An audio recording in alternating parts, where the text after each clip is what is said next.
And away we go. It is the Nightcap brought to you by Hail Mary Sports Bar right here on BearcatJournal.com. Go see our good friends at Hail Mary's. They're located in Cheviot. On Harrison Avenue in the Dora district, so you can go from bar to bar with your drinks, or you can just hang out at Hail Mary's. They'll get you taken care of. 27 TVs, a 9-screen video wall.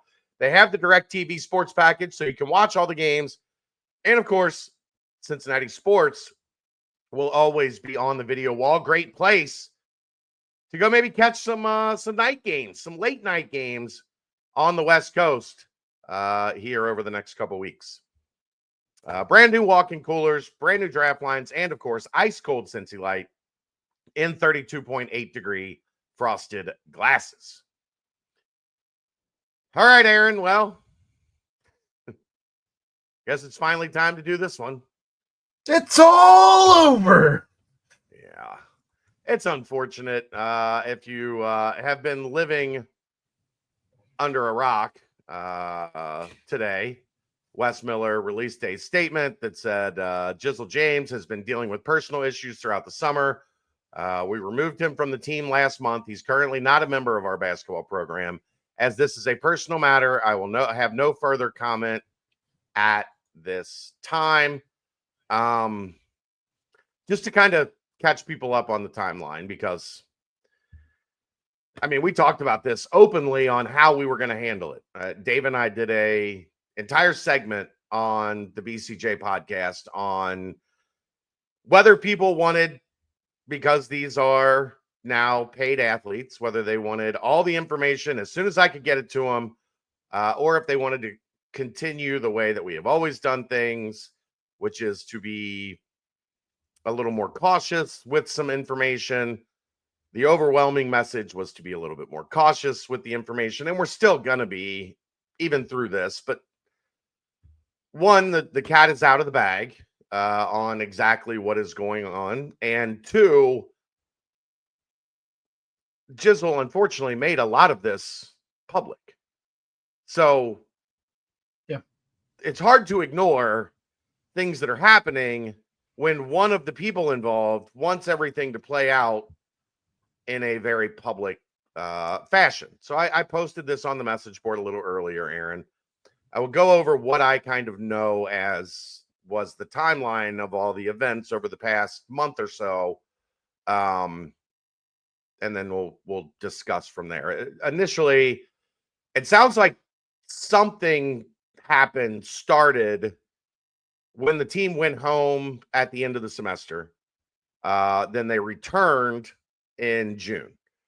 And it sounds like Jizzle had gotten back on track by the time that he returned. He was a part of the summer program with the team for about 6 weeks. That takes us to July 21st, 22nd, Monday, Tuesday. I don't know exactly which day, but there were some things that happened over the weekend, and Jizzle was at that point removed from the team. The night of July 24th, Thursday, July 24th, is when we saw the first crash out on Instagram, where he was showing the text messages with his agent saying he wanted to transfer or he wanted to go to the G League, and the agent's telling him it's best that you stay at Cincinnati. It's important, I think, to know that at that point, he had already been removed from the team. So he was not looking to quit the team or leave the team. He was reacting to having already been, sure, however you want to put it, placed on leave. I think at that point, it was already pretty difficult to see a way for him back onto this roster. But the human element, the reality of this situation is the first priority was to get him help.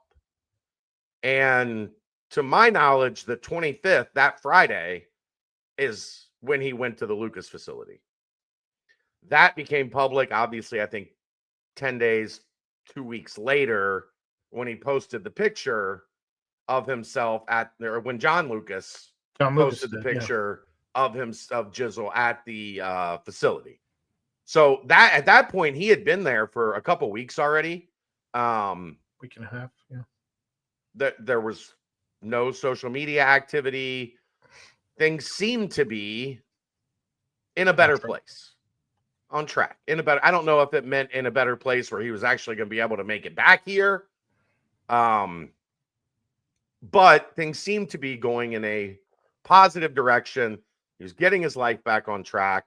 And like I said, this is something to a lesser extent that had already happened in the spring, and it had kind of worked. So I know there was hope that, like, okay, he's going to hopefully come out on the other side better for the wear. And then the past couple days, today I think would be right at 30 days, which is what the program was, or right around 30 days, 20, 28, 27 days, whatever it is. Carry the one, like 27 days, 28 days. And kind of left the situation with no other outcome, no other alternative. So you get a statement from Wes Miller, and here we are. And that, just from a personal perspective, it sucks. Like, was around Jizzle quite a bit, was always a pleasant kid, was, never a guy that you considered like a problem in terms of his personality, the way he was with his teammates, the way he was in the locker room. But when you go through these things, you become someone that is not your natural self. And I was talking to somebody last night, and the very simple thing they said was, he's sick, man. He's sick. Like, he needs to get better, because right now he is not doing well. And I wish there was a way that this could have been handled a little bit more sensitively, a little bit more delicately, but he kind of brought that on himself by putting things out in public for everybody to consume, and puts people in a position where their hands are kind of tied. And as a result, that is the end of the Jizzle James era at the University of Cincinnati. Obviously, you hope that things get better, and you wish nothing but the best for him and his situation. That all said, coming from a different perspective, I guess, as you look at some of the things that did come public, whether a player, just removing Jizzle from the situation, if a player is posting any type of internal conversation, private conversation with a teammate like that, I don't.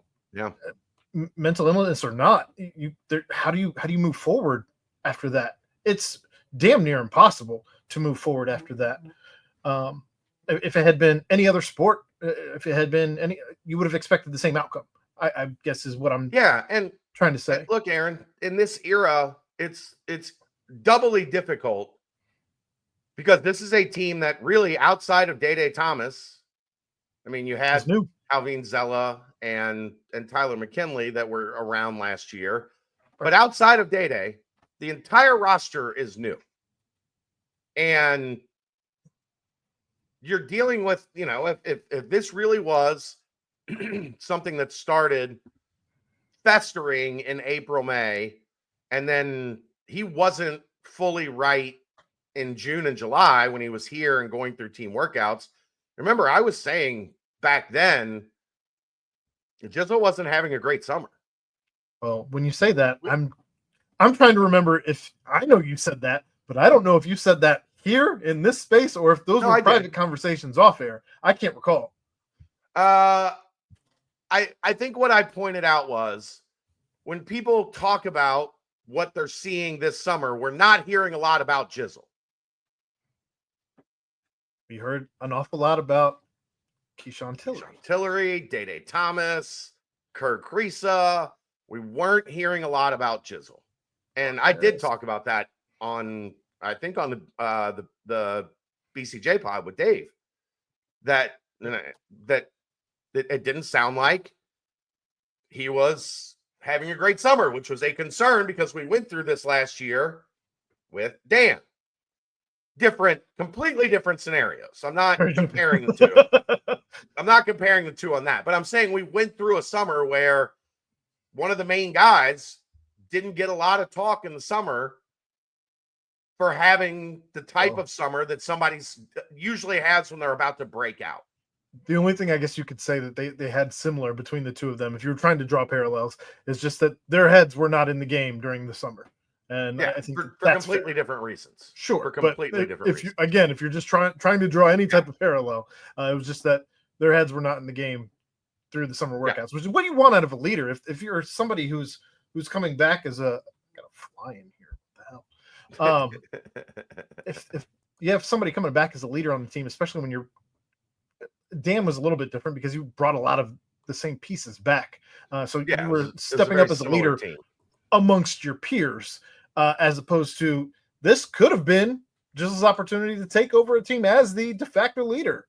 And instead, we heard reports all along that it was Day Thomas who was stepping up as that de facto leader, which, again, when you only have two guys really coming back that had any type of minutes worth noting, that's what you would expect.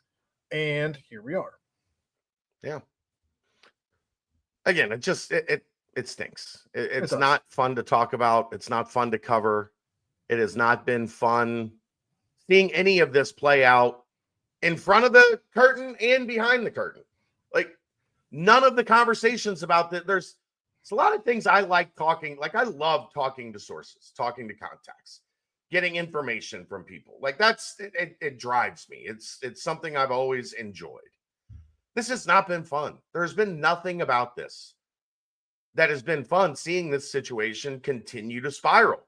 And then at times having hope that it's going to get sorted out, that things are, even if they don't end with Jizzle back on the team, or if they end up with, ended with him like sitting out this year, or a million different ways this could have gone. This is the worst way. It stinks. Like, this isn't how anybody wanted to see this go, especially Aaron. Like, he could have left. Not this offseason, but the past offseason, and made a significant amount of money in the transfer portal.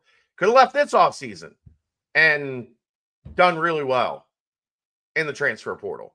And it's a guy that was going into his third year. It's a guy that, by all accounts, by all intents and purposes, wanted to be here, had an appreciation and a love for the University of Cincinnati. And it went sideways. And that's never a fun thing to deal with.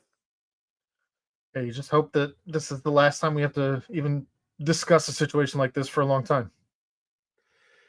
Yeah, but there's a lot of, I was talking to this with somebody outside of sports today. And we usually didn't normally see stuff like this in college. This was stuff that happened in the pros, NBA, in the pros type stuff. Yeah. Why? Because you're young and you're impressionable and you have a lot of expendable income. Oh, you mean college kids? College kids didn't used to have a lot of expendable income. Like, did college kids smoke a bunch of weed? Yeah, sure. Most college kids smoke a considerable amount of weed, a good number. That fly is going to get you. Twice in the face. This is different than that. This is something I hope we don't have to continue to deal with, but my eyes are open to this being something that potentially you're going to have to navigate a little bit more now, because there's a lot more money involved. And when there's a lot more money involved, it's easy to make some bad decisions and put yourself in a situation that runs everything off the tracks. And this one went about as far off the tracks as you could get. I wish him well. I genuinely hope he can get this thing back together. Agreed. All right, that's going to wrap it up. We'll see you tomorrow night for the BCJ podcast without Anthony DeFino, right here on BearcatJournal.com. See ya.